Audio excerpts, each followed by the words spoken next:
All right, for our first example, they're giving us the velocity function, and they want us to find the position when t is equal to 5. And they give us one more piece of information. They say that when t is equal to 0, the position is 10. So that's kind of like a point, 0, 10. We're going to use that later to solve for the plus c. So again, they're giving us the velocity function, so we have the velocity. What we want is we want the position function.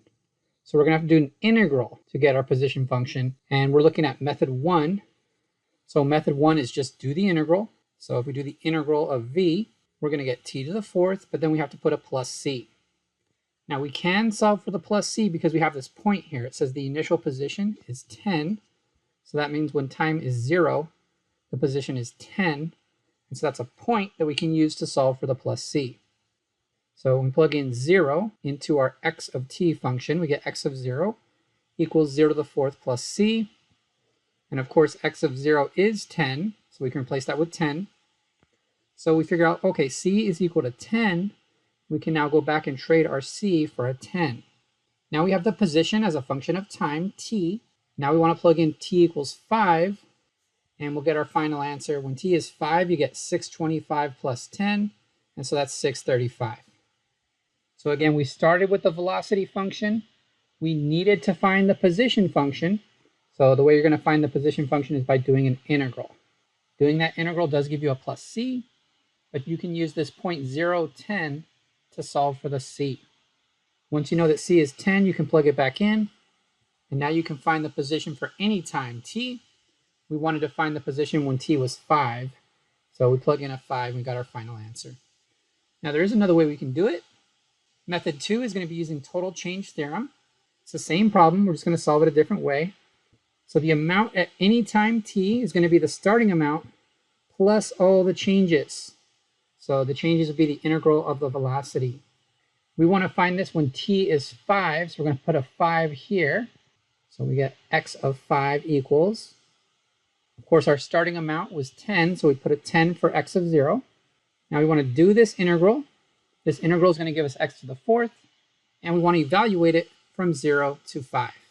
So if you plug in the 5, you get 625, and then we do minus, and then we evaluate it at 0. And now it just gave you 0. So the integral is giving us 625, but we have this plus 10 in the front, so we're getting 635 for our final answer. You'll notice we do get the same exact final answer doing it either method. All right, for a second example, it's almost the exact same thing. They're giving us the acceleration function, and they want us to find the velocity function. So in order to do that, we're going to have to do the integral. We're going to first take a look at method 1. Method 1 is just where you do the integral of the acceleration. Our acceleration is t to the 3rd. So the integral would be t to the 4th over 4. And then don't forget your plus c. Now with method 1, we're going to have to solve for the plus c, but they do give us a point. They say when t is 0, the velocity is 8. So we can plug that in, 0, 8. So you plug a 0 into your t. And of course, you can trade v of 0 for 8. You can see the right side is going to cancel. You get 0 plus c, which is just c. So we're able to solve for our c. We get c equals 8. Now we can go back to the original one and trade the c for an 8. So you can see our velocity function has a plus 8 on the end. And now we have the velocity as a function of time, t. We can plug in any value t. So we're going to plug in t equals 2. And if we do that, we're going to get a velocity of 12. So when t is 2, the velocity is 12. Now that was method 1. Method 1 is just where you do the integral, you get a plus c, and you have to solve for the plus c by using the point that they gave you. We're going to now take a look at method 2. We should get the same answer, which was 12. So let's check.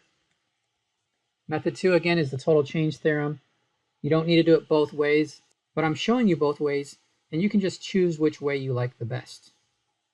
So for the total change theorem, your velocity at any time t would be your starting velocity plus all the changes.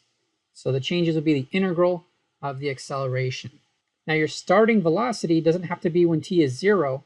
It can be at any time as long as these two match. So the 0 here is going to match the 0 here. You also need to match the time t with this t on the top here. Those should also be the same t. Again, acceleration is t to the 3rd, so we're writing it down as x to the 3rd. And when you do the integral, you're going to get x to the 4th over 4. This has to be evaluated from 0 to 2. So if you plug in the 2, you're going to get 16 over 4. Then you do minus, and then you evaluate it as 0. And that'll give you 0 over 4. So the integral itself is giving you a 4. So you get 8 plus 4, which is 12. So we do get the same final answer. I do want to explain why I'm changing the t to the third into an x to the third. Let me explain why we're doing that.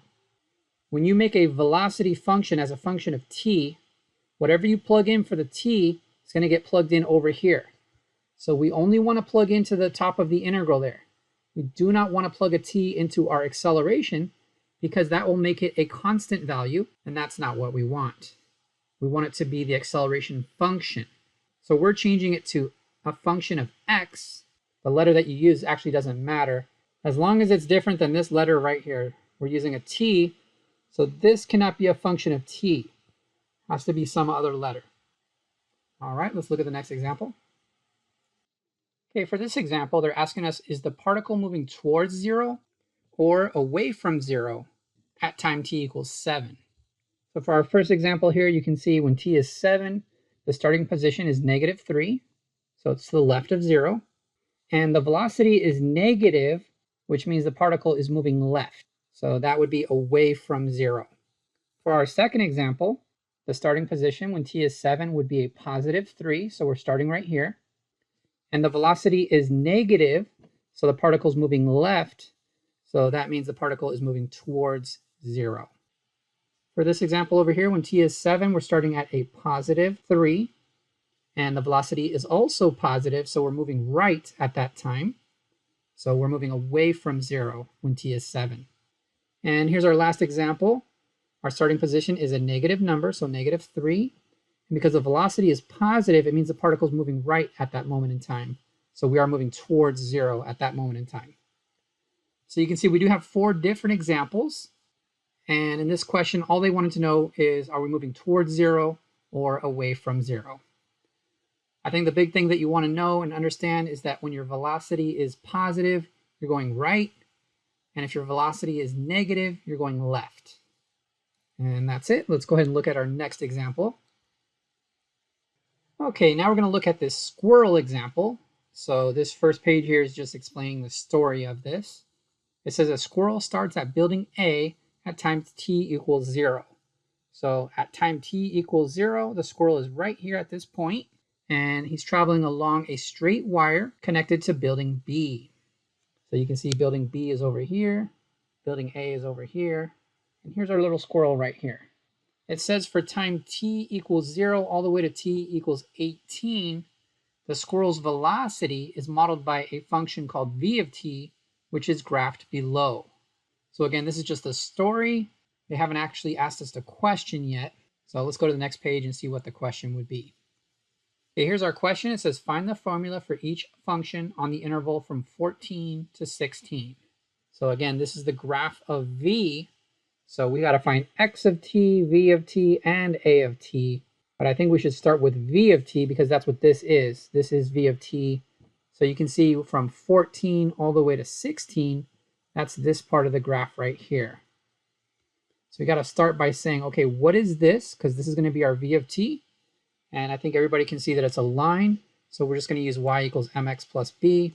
You can easily count the m, which is the slope, because we just go up 2 and right 1. You can see we go up 2, and then we go right 1. So 2 over 1 is going to be our slope. Okay, now we just need a point, because we got to solve for our plus b. I'm going to choose the point 15, 0. That looks like the easiest one. So I'll plug in a 15 for the x and a 0 for the y. You can see we got 2 times 15, which is 30, but we need to subtract 30 from both sides. So we get that b is equal to -30. So our y equals mx plus b becomes y equals 2x minus 30. Now I think you can see that our v function is actually a function of t. So instead of using the letter x, we're going to use the letter t. So we've just found our velocity function on the interval from t equals 14 to t equals 16. The next thing we're going to do is we're going to find our acceleration. That's really easy. If we just do the derivative of the velocity, we get our acceleration. So the derivative of 2t minus 30 is just going to be a 2. So our acceleration is just going to be a 2.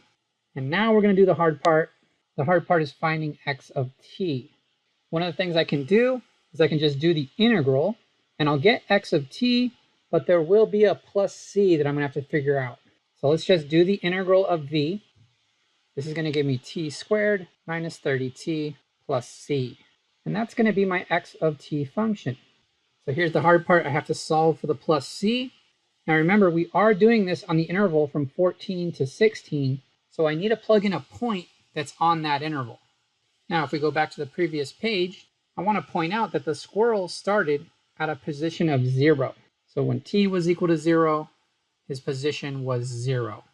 We need to know what is his position either when t is 14 or 15 or 16. And I'm just going to go with 14. So using the total change theorem, I know that his position when t is 14 is going to equal his starting position when t was 0 plus all the changes from 0 to 14. So it looks like the hard part is this integral here. In order to do this integral, we really just need to find the area of this shaded region here. And we also need the area of this shaded region down here. And again, we are stopping right at 14 right there. Let's do a quick review of how to find the area of a trapezoid. Here's a good example. Remember, it's going to be the width times the average height. So we have one height right here. We have another height right here. So our width is in green and each height is in red. So let's do that with the numbers that we see here. The width is going to be 6. The distance from here to here is 6. So that's our width. And then the average height, we need to find out what is this height. And then the average height, we need the average of these two heights right here. The bottom height is 10. So that's why you see a 10 here. And then the top height is going to be 8 minus 3. So that's where I'm getting the 5 from. 8 minus 3. And I do need the average height, so that's why I'm adding them up and dividing by 2 right there. So the area of this trapezoid is just going to be 45. How am I getting 45? We have a 15 here, and you can do half of 6, which is just a 3. So 15 times 3 is 45. So that's just a review, kind of a reminder of how to find the area of a trapezoid. Let's go back. Let's find the area of these two trapezoids. For our first trapezoid, it looks like the width is going to be 20. That's the distance from here to here. That's 20. And then we need the average height. So we need to do the average of this one and this one here. So the average would be 1/2. The bottom height is 9. And the top height is 7 minus 2. And that gives us 5. All right, so we're getting half of 14, which is 7. And 7 times 20 is 140. All right, the area of that first trapezoid is 140. Now we need to find the area of the trapezoid on the bottom. Again, the width is going to be this distance here, which is 10. And the height on the bottom here is going to be 14 minus 10. So that's 4. And the height on the top is going to be 14 minus 9, which is a 5. I think the easiest way to do this one is half of 10 is just going to be 5. We're getting 5 times 9, which is 45. So the area of the shaded region on the bottom is going to be 45. Okay, I do want to remind you that when I say 45, that's just the shaded region that kind of stops right here at 14. So the 45 is just this shaded region. And now we can go back and do this integral here. Remember, for an integral, anything above the x-axis will be positive. So we're going to get positive 140. And anything below the x-axis will be negative. So that'll be minus 45. So we get 140 minus 45, which is 95. So our starting position when t is 14 is going to be 95. Now that does give us a point, 14 comma 95. And we can use that point to solve for our plus c. So let's go ahead and do that. We're plugging in the 14 for the t, and we're plugging in the 95 for the x of 14. If we solve this for c, we get c equals 319. And now we're done. There we go, there's our final answer.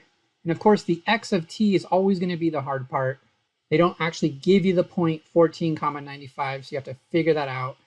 And that's what you need to solve for the plus c.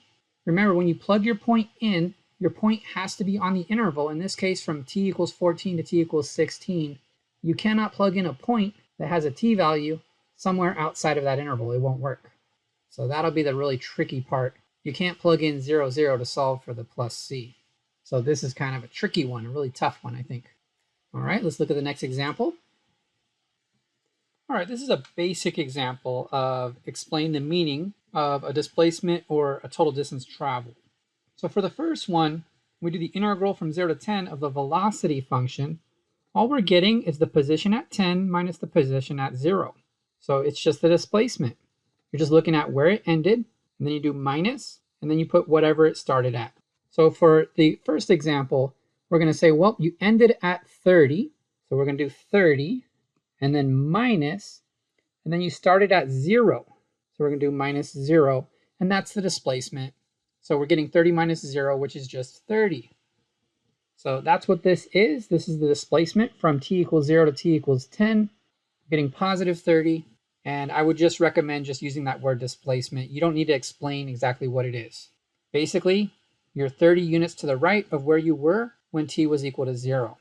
Now, I do want to point out that that does not mean that your position at time t equals 10 is equal to 30. That's not the meaning of that, because we don't know if we started at 0 or not.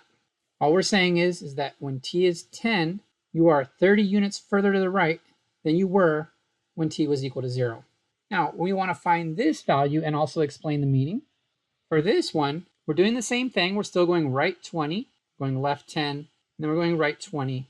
And for this one, because the absolute value is on the inside, what that means is that everything is being counted as positive. So this is the total distance that you travel. You travel 20 to the right, and then you travel 10 to the left, and then 20 more to the right. So how far have you traveled? Well, you've traveled a total distance of 50. For these examples, we don't actually have units, so we're just saying 50. And when you see that absolute value, that means total distance traveled. So during that time interval from 0 to 10, we traveled a total distance of 50. All right, let's go to the next page and we'll look at our last example. Okay, if you remember, this was our squirrel example. So we have the graph of v over here, and it says find the value of each of these integrals and then explain the meaning. So for the first one, it's just a displacement. I think you can see this is just an integral. So we're going to treat it like we always have been. This integral is going to be the area on the top. Those will be positive.